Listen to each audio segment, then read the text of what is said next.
میں ملتمس ہوں اپنے مہمان خصوصی جو راولپنڈی سے تشریف لائے ہوئے ہیں حضرت مولانا عقیل الرحمان صاحب کو کہ وہ تشریف لائیں۔ حضرت مولانا عقیل الرحمان صاحب۔ الحمدللہ حمدا کثیرا کما امر ونشهد ان لا الہ الا اللہ فی الخلق والامر اما بعد فاعوذ باللہ من الشیطان الرجیم بسم اللہ الرحمن الرحیم ومن اعرض عن ذکری فإن له معیشة ضنکا ونحشره یوم القیامة اعمى۔ الصلاة والسلام علی سید الرسل وخاتم الانبیاء والمرسلین وعلی آلہ واصحابہ الکرام۔ شب ظلمت کی تاریکی میں گم تھی عقل انسانی، شب ظلمت کی تاریکی میں گم تھی عقل انسانی، یکا یک کعبہ پر ایک چراغ ہاشمی آیا، بشارت دیتے رہے انبیاء آدم سے عیسیٰ تک، نبوت جس پہ نازاں تھی وہ نبی آیا۔ کچھ کفر نے فتنے پھیلائے، کچھ ظلم نے فتنے پھیلائے، پامال کیا برباد کیا کمزور کو طاقت والوں نے، جب ظلم و ستم حد سے گزرا تشریف محمد لے آئے۔ نہ گھبراؤ مسلمانوں خدا کی شان باقی ہے، نہ گھبراؤ مسلمانوں خدا کی شان باقی ہے، ابھی اسلام زندہ ہے، ابھی قرآن باقی ہے۔ قابل سب تقریب حضرات علماء کرام، قرائے کرام، معززین علاقہ، پردے میں بیٹھی میری ماں اور بہنوں، وقت انتہائی مختصر ہے، چند باتیں گزارش کر دیتا ہوں۔ آج سے تقریباً 20 سال قبل آپ کے اس محلے میں ایک چھوٹے سے کمرے سے شروع ہونے والا یہ ادارہ اس قدر قبولیت اور مقبولیت کے ساتھ پھیلا ہے، الحمدللہ، جہاں اپنی تعمیر کے ساتھ، عمارت کے ساتھ پھیلا، وہاں کئی گنا بڑھ کر تعداد میں طلباء کی تعداد، فاضلات، عالمات اور علماء کرام، حفاظ کرام کی تعداد اس قدر پھیلی ہے کہ آج جب اس مختصر اس چھوٹی سی مسجد اور اس چھوٹے مدرسے کی جو چھوٹی سی عمارت کی کارگزاری میرے سامنے آئی تو پتہ چلا 15 سے زائد کلاسیں ایسی ناظرے کی جہاں پر بہترین قرآن و سنت کی تعلیم دی جاتی ہے، اور 600 تعداد کل بچیوں اور بچوں کی جہاں جو قرآن و سنت کی تعلیم سے آپ اپنے سینوں کو منور کر رہے ہیں۔ اس سے قبل 200 بچیوں نے جناب نبی اکرم صلی اللہ علیہ وسلم کے دین کو سیکھ کر وہ اپنے گھروں میں، اپنی فیملیوں میں جا کر اللہ اور اللہ کے رسول کے دین کی صداؤں کو بلند کر رہی ہیں۔ 150 سے زائد علماء کرام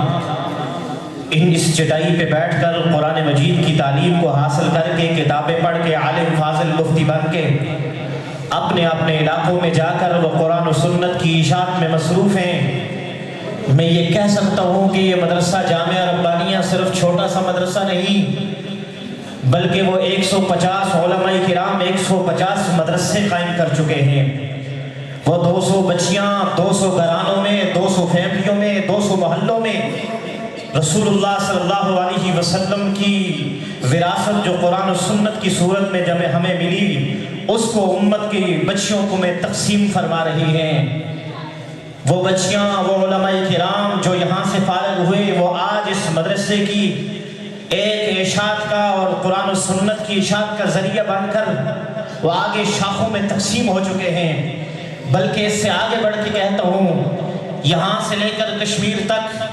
میرے برادر محترم، میرے استاد محترم، میرے شیخ و مربی حضرت مولانا علامہ عبدالخبیر صاحب بہت ساری شاخوں کی سرپرستی فرما رہے ہیں، اور اس مدرسے کی شاخیں قرآن و سنت کی تعلیم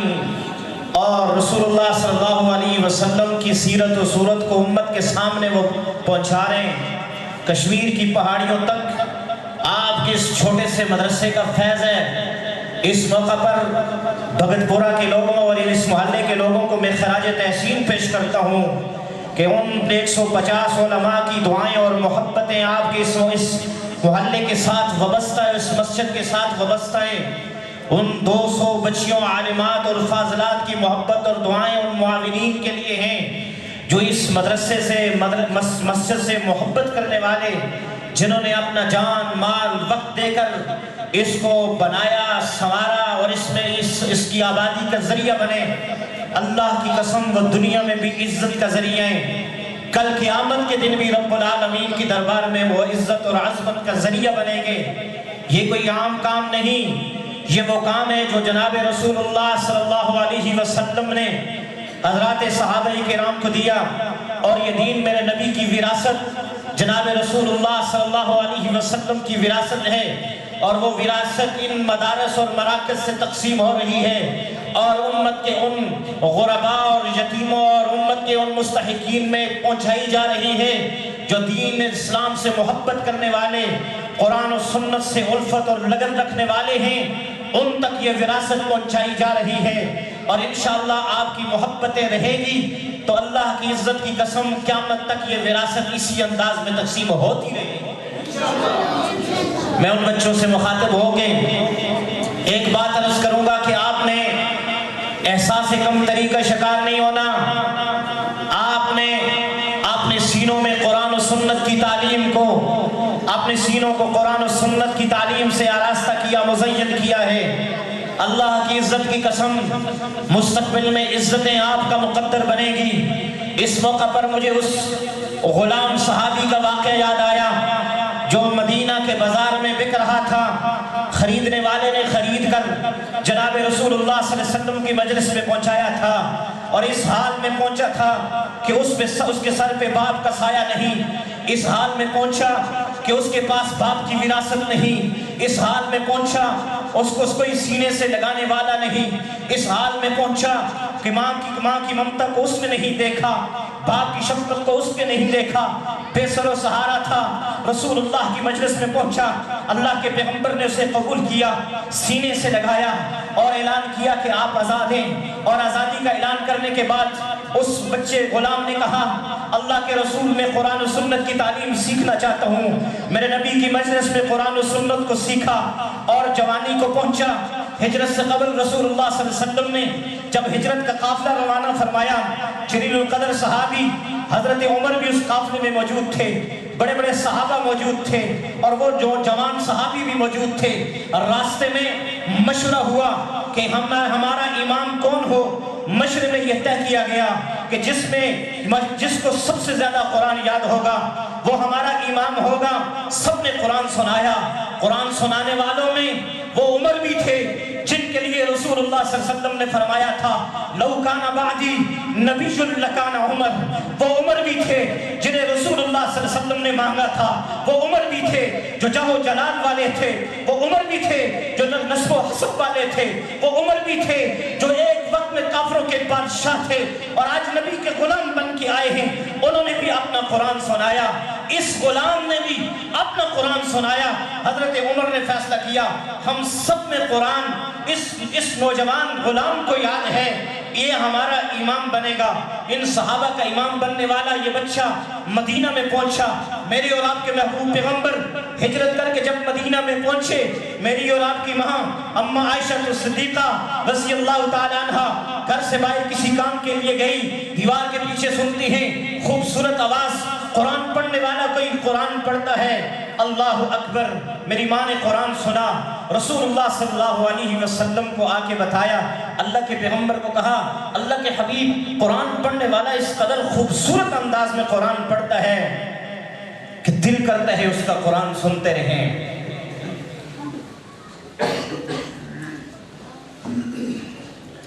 رسول اللہ صلی اللہ علیہ وسلم اٹھے، اس نوجوان کے پاس گئے، قرآن کو سنا۔ اللہ کے پیغمبر نے ہاتھ اٹھائے اور دعا کی اور یہ کہا الحمدللہ، اللہ میں تیری ذات کا شکر ادا کرتا ہوں، تو نے میری امت میں اس طرح کے نوجوان پیدا کیے۔